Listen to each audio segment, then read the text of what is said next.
Hello, my friend. Today, we journey into the heart of American agriculture to explore a tale of two harvests, a story of the titans and the traditionalists who feed a nation. First, we will travel to the sun-drenched powerhouse states of California and Iowa, where farming operates on a breathtaking scale, a world of specialized crops, global dominance, and incredible machinery.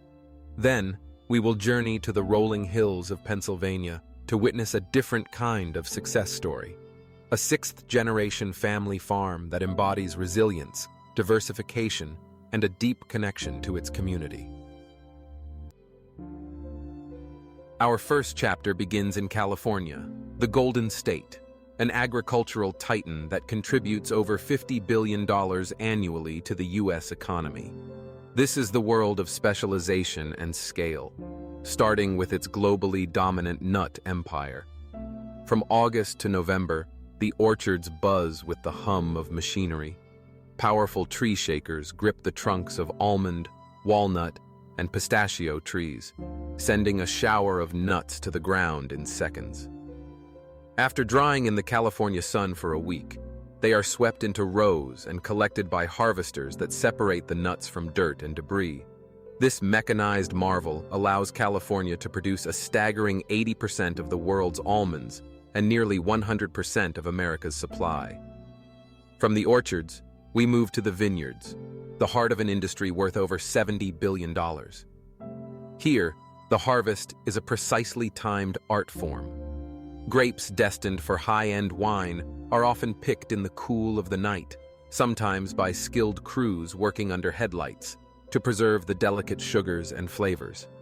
Table grapes, like the uniquely shaped premium moondrops, are handled with even greater care, with workers meticulously hand-cutting each cluster and trimming away imperfect grapes right at the vine. For the state's massive raisin industry, bunches are laid on paper trays directly on the ground, left to be transformed into sweet, dried fruit by the relentless sun. This industrial might extends to its vegetable fields.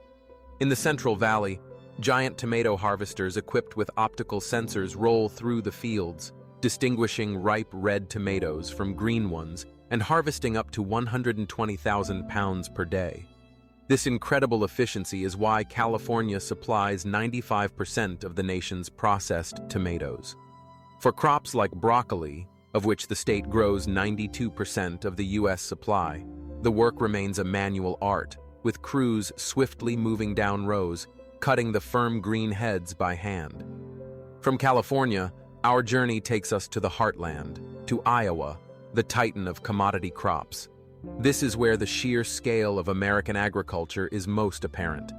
Iowa leads the nation in corn production, with over 12 million acres dedicated to a crop that not only feeds livestock, but also produces nearly half of the state's ethanol fuel. It is second only to Illinois in soybean production, a crucial ingredient for everything from cooking oil to biofuels, with China being its largest customer. And in the world of eggs, Iowa is the undisputed champion, with 60 million chickens in highly automated facilities producing 15 billion eggs a year. While these titans of California and Iowa represent the incredible power of modern agriculture, their story of specialization is not the only one being told. A different, more personal, and perhaps more resilient narrative unfolds on the hills of Pennsylvania, at a place like Oaks Farm. This is not a story of global dominance, but of survival and tradition. In a decade where farm bankruptcies are on the rise, this sixth-generation 400-acre family farm has thrived for over 150 years by embracing a different model. The rhythm of life at Oaks Farm is one of diversification and hands-on labor. The season begins in February, seeding trays in their 7 large greenhouses. In May, the seedlings are transplanted by hand into the fields. By June, the harvest rush begins. Here, there are no optical sensors or massive harvesters for most crops. The Oaks brothers are in the fields, hand-picking sugar snap peas, rooting up giant beets, and cutting massive heads of broccoli. They have an intimate knowledge of their produce. They know that to test a sweet corn ear's ripeness, you look for a dried silk and feel for a firm, rounded top. They know to leave the stems on thick-skinned plum tomatoes but remove them from thin-skinned round ones to prevent puncturing in the baskets.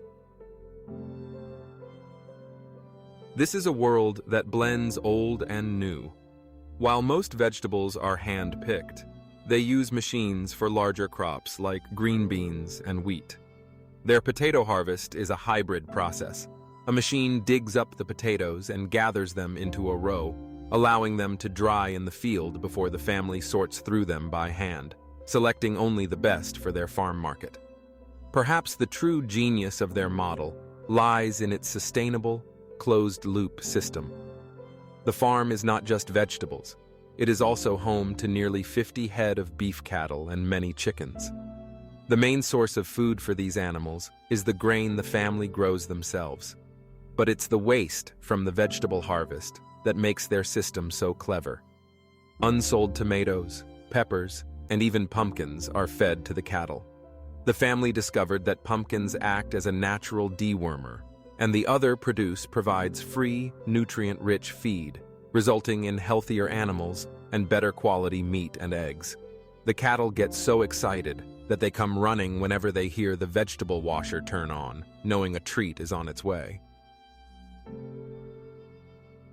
This life is not without its hardships. The family has faced escaped cattle destroying $10,000 worth of crops, the supply chain chaos of the COVID-19 pandemic, and the constant threat of tropical storms damaging their fields. But their resilience comes from their diversification and their deep roots in the community. Their on-site farm market is a local hub, not just for their own fresh produce, but for Grandma's famous homemade pies, which are so popular they are now only sold on special occasions. So we have a tale of two harvests.